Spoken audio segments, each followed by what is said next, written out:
اور میرے بھائیو، دوستوں اور بزرگوں، موبائلوں سے کچھ نہیں ہوتا ہے، پیسوں سے کچھ نہیں ہوتا ہے۔ انسان اپنے علم، اپنے اخلاق اور اپنے کردار سے پہچانا جاتا ہے۔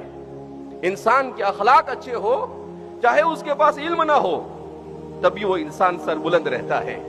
اور انسان کے پاس سب کچھ ہے مگر اس کا کیریکٹر اچھا نہیں ہے، نہ دنیا میں اسے کوئی پوچھے گا اور نہ آخرت میں اسے نجات ملے گی۔ نبی کریم صلی اللہ علیہ وسلم نے ارشاد فرمایا، اکثر ما يدخل الناس الجنت هو حسن الخلق، سب سے زیادہ وہ چیز جو انسانوں کو جنت میں لے جائے گی وہ ہے حسن اخلاق۔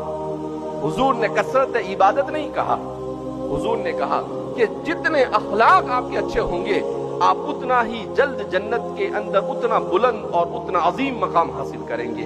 اسی لیے کہتے ہیں کہ اچھے اخلاق والا ان لوگوں سے بھی آگے نکل جاتا ہے جو رات بھر عبادت کرتے ہیں اور دن بھر روزہ رکھتے ہیں۔